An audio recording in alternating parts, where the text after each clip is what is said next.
एक बार भगवान के सेवक ने भगवान से कहा, आप सारा दिन मूर्ति बनकर खड़े रहते हैं, आज आपकी जगह मैं आपका रूप धारण कर लूंगा और आप आराम से घूम आओ। भगवान ने भी सेवक की बात मान ली, लेकिन भगवान ने शर्त रखी कि जो भी प्रार्थना करने आए उन्हें केवल सुनना और कुछ नहीं कहना। सेवक ने शर्त स्वीकार कर ली और योजना के अनुसार सेवक भगवान की जगह मूर्ति बनकर खड़ा हो गया। पहला व्यक्ति जो मंदिर में आया वह एक व्यापारी था। उसने भगवान से कहा, भगवान, मैंने नया कारखाना खोला है, कृपया उसे सफल बनाइए। व्यापारी माथा टेकता है और तभी उसका बटुआ गिर जाता है। वह बटुआ गिराकर बिना देखे चला जाता है।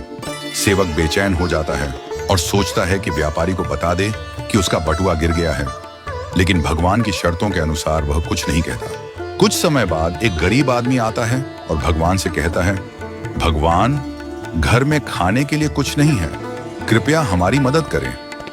भगवान के सामने बटुआ पड़ा होता है। वह गरीब आदमी भगवान का धन्यवाद करता है और बटुआ उठाकर चला जाता है। फिर एक नाविक आता है और कहता है, भगवान, मैं 15 दिनों के लिए समुद्र की यात्रा पर जा रहा हूं, कृपया मेरी यात्रा में कोई समस्या ना हो। ठीक उसी समय व्यापारी पुलिस के साथ आता है और कहता है, यह नाविक मेरा बटुआ चुराकर भागा है। पुलिस नाविक को पकड़ कर ले जाती है। इस बीच सेवक बोल पड़ता है, बटुआ गरीब आदमी ने चुराया है। इसके बाद गरीब आदमी को पकड़कर जेल भेज दिया जाता है। रात को भगवान लौटते हैं और सेवक खुशी खुशी पूरा किस्सा सुनाता है।